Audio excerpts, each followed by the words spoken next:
Hey guys, Unit Code 43 here today with another car review for you.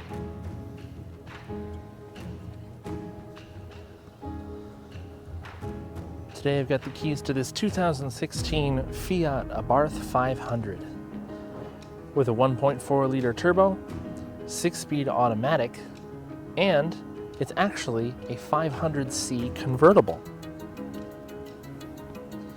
First we'll go over some basic specs, talk about the styling, talk about what other cars fit into the segment with it. Then we'll take a tour of the inside, check out the trunk and under the hood, and then we'll go for a drive. So basic specifications. It's a 1.4 liter turbo 4-cylinder with 160 horsepower, 180 pound-feet of torque. EPA fuel economy rating for this particular car is up to 28 city and 34 highway. Curb weight is just over 2,500 pounds. And this one is a 6-speed automatic, but most of them are a 5-speed manual. So I thought it was kind of uncommon to come across this automatic model, so I thought I'd give it a shot. Also, 0 to 60 is noted as, for the automatic, 7.4 seconds in stock form. As far as I can tell, this car is completely stock. You'd never know it when you hear it start up. This one is bright yellow. I've never seen a yellow one. I thought it was also unique for that aspect, so I had to check it out.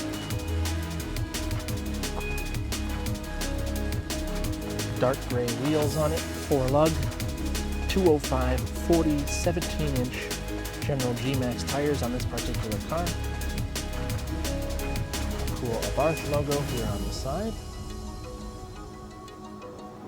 An aggressive lip spoiler on the roof, which, like I said, is fabric and retractable. It is technically a convertible. Twin exhaust tips back here, but it's a single exhaust from the turbo back with a dual exit muffler.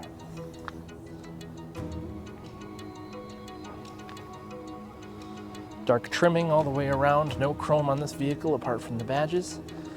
The mirrors have blind spot mirrors on the ends of them as well. It's just a really aggressive package over the standard pedestrian looking 500, which has been on sale since, if I remember correctly, 2011 or 2012 here in the US, and I think finally ended production last year for 2020. This model also has dark appearing headlights and signals, and then it also has fog lights down in the lower valance there. Okay, so now we'll check out the lighting. Catch the sound of the door here.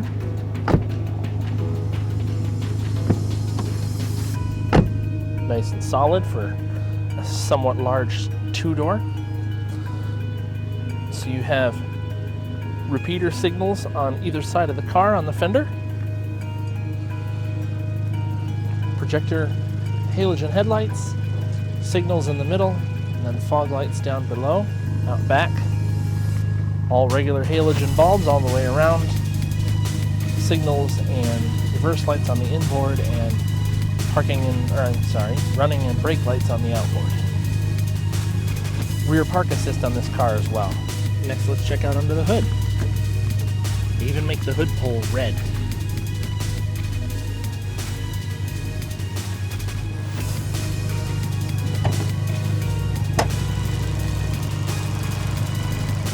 It's a direct injected 1.4 liter turbo, 160 horsepower, should be 180 pound-feet of torque. Turbo nestled right up front here. Your air intake running around to the back side and going into the bright red box on top, which looks pretty cool. Battery and fuse box over here, brake fluid, coolant, washer fill, oil check and fill right here. Tight packaging. Check out the trunk. Has an electric release right in the middle. Pretty small in this car. Not a lot of space side to side.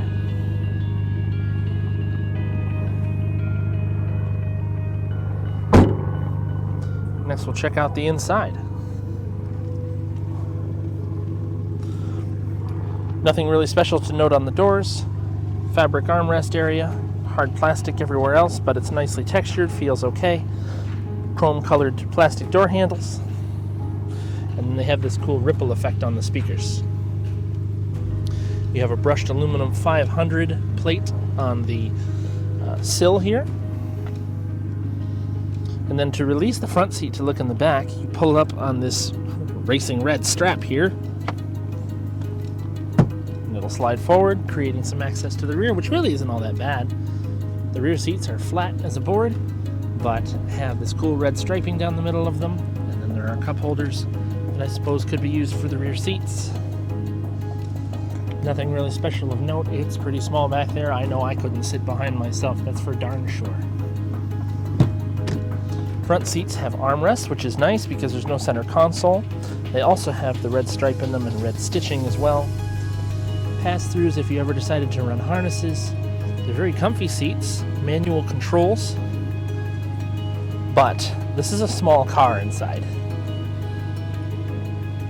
So, the dash is color keyed to the outside of the car, which is pretty interesting, especially with it being yellow. It really brightens up the cabin. Steering wheel is a 3-spoke design with basic controls on the front for your phone, and then for cruise control. And then on the back sides here, you have this side does your station presets and then your tuning, and the one on the other side does the volume as well as changing sources. We're going to get in here. Looking around, it's nice and dark inside. Black colored headliner, black colored roof, inside and out. You can see the yellow of the outside on the doors. Like I said, 500c. And I just realized this is a pearl yellow on the dash. It's pretty cool. Power window switches on either side of the shifter, which has a Tiptronic shifter mode, and then that's your traction and stability control button there. Down below you have a power point, your auxiliary hookup, and your USB as well.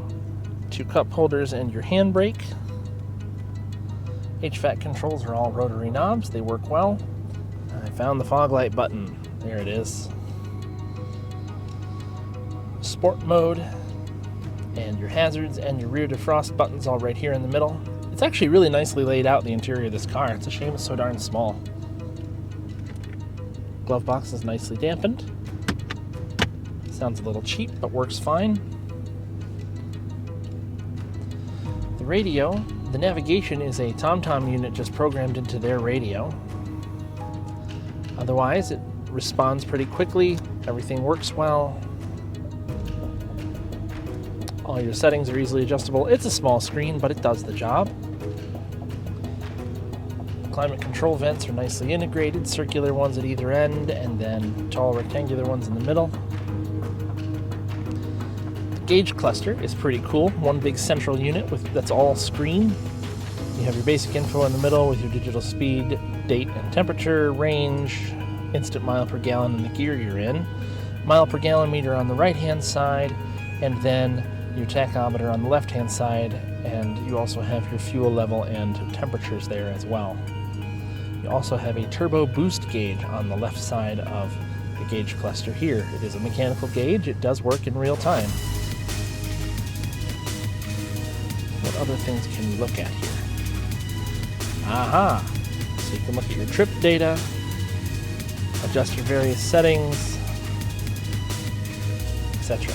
No real other information you need. I think this button on the end of the wiper stalk changes your trip. Yep.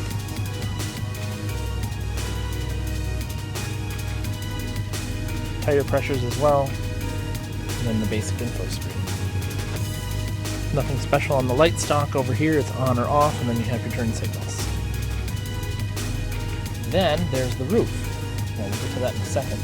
Visors are pretty short. They don't really do the job for me. Mirrors are sizable enough. They pop off the front side instead of the back. They are not sliders, so they're really not that useful at all. Your overhead lights in here. Regular halogen bulbs. self-dimming, I'm sorry, it is not a self-dimming rear view mirror. It's just a regular mirror in here.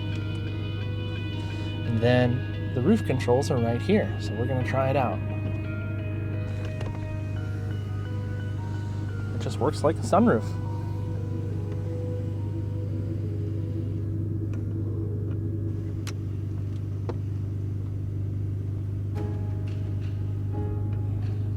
So now let's take another look at the outside quick. There you go, with the roof totally folded. It's 45 degrees out today, so this is acceptable. It actually looks surprisingly okay with the roof down. I like it.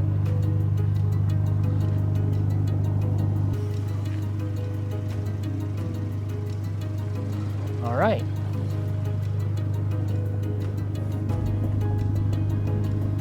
At this point, we're going to get in and go for a drive. All right, so ready to drive the Fiat 500. There's not a rear view camera on this model since it's pre-2019, but it does have the rear park assist, like I said. Lots of visibility out of this thing, especially with the roof down, although if I'm honest, when you look out the rear view, the roof kind of blocks your way. But it's nice to have all this open space to the sky, that's for sure. I also like all the red stitching up here. Okay, let's go. It's going to be cool getting to hear the hum of the exhaust and the turbo as I drive.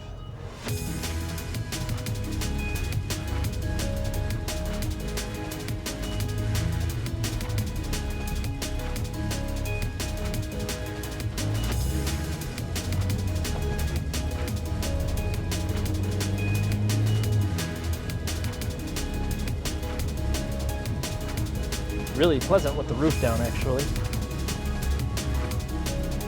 Brings in a nice breeze, but it's not too cold, but it's nice to know you got all this open view above you. Pretty cool little car, but it's an Abarth, so it's the sports package. It rides rough, and all of the 500s, I mean, you don't hear the exhaust too much on the regular version, no, but you sure do hear it in this car. It's a sport-tuned exhaust anyway. It's it's pretty brutal at highway speeds, even at cruise. Oh, there's my green arrow. I don't mind this automatic. The car handles awesome on those low-profile 17s.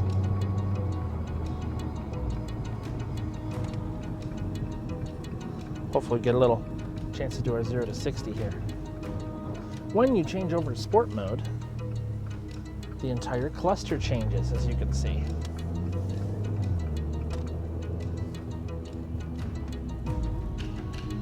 Here we go.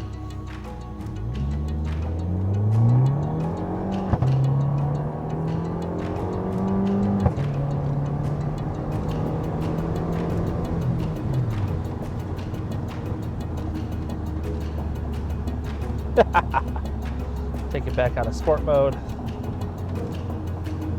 This thing's a lot of fun.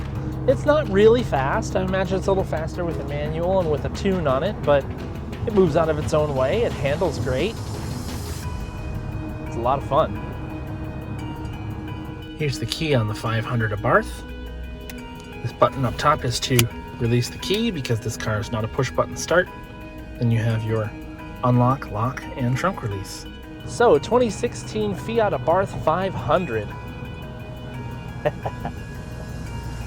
Fiat 500c Abarth. Lets in a lot of sun. I really like it. Yeah, it's really nice to drive, but it's rough, it's loud. It redeems itself in handling quality. The other problem is that there is not a lot of space for me in here. My knees are touching both sides. Visibility is pretty average. Definitely couldn't have a rear-facing child seat in here. This is not a car made for more than 2 people, that's for sure. Hope you guys are enjoying my videos. Like, comment, subscribe, and suggest other vehicles you want to see on the channel. I'm going to keep them rolling out, and you guys keep on enjoying them and supporting me. And we will see you next time.